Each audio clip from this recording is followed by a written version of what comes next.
নমস্কার, জিকেডি কুকিংয়ে সবাইকে স্বাগতম। আমি আজকে পিঠা বানাবো। প্রথম থেকে শেষ পর্যন্ত ভিডিওটা দেখবেন। 1 বাটি ময়দা, হাফ বাটি সুজি, স্বাদ মতো লবণ দিয়ে ভালো করে মিক্স করে নিয়ে অল্প অল্প জল দিয়ে একটা ব্যাটার বানিয়ে নিব। হালকা কুসুম গরম জল দিয়ে আমি ব্যাটারটা গুলিয়ে নেব। আপনারা চাইলে জলের জায়গায় দুধ দিয়েও গুলিয়ে নিতে পারেন। একদম অল্প অল্প করে দিয়ে এভাবে নাড়তে হবে। মনে হচ্ছে ঘন হয়ে গেছে। এখন আমি এই পর্যায়ে চিনিটা দিয়ে দেব। আপনারা চাইলে চিনির জায়গায় এখানে গুঁড়ো ব্যবহার করতে পারেন। চিনিটা যতক্ষণ গলে যায়নি ততক্ষণ এভাবে নাড়তে হবে। নাড়ার পরে ঢেকে রেখে দেব 10 মিনিটের জন্য। দেখুন 10 মিনিট ঢেকে রাখার পর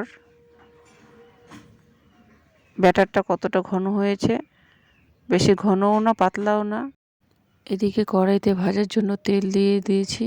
তেলটা হালকা গরম হয়ে আসছে। এখন একটা হাতা রেখে দেব। হাতার উপরে ব্যাটারগুলো দিয়ে ভেজে নেব যাতে সবগুলোই একই সমান হয়ে যায়। আপনারা হাতা ছাড়াও এমনিও ভাজতে পারেন। ব্যাটারটা দেওয়ার পরে তেল এভাবে একটু ছিটকিয়ে দিলে হাতার গা থেকে পিঠাটা আপনি উঠে আসবে।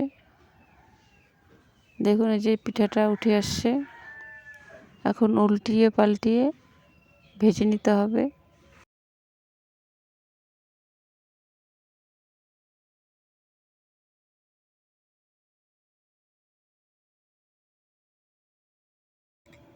যখন কালার চলে এসেছে এখন আমি নামিয়ে নেব। একই রকম করে সবগুলো ভেজে নিতে হবে। অবশ্যই বাড়িতে সুজি আর ময়দা দিয়ে এই পিঠার রেসিপিটি ট্রাই করবেন। ভিডিওটা ভালো লাগলে লাইক, শেয়ার, সাবস্ক্রাইব করবেন। কমেন্টে অবশ্যই জানাবেন। ততক্ষণ ভালো থাকবেন, সুস্থ থাকবেন।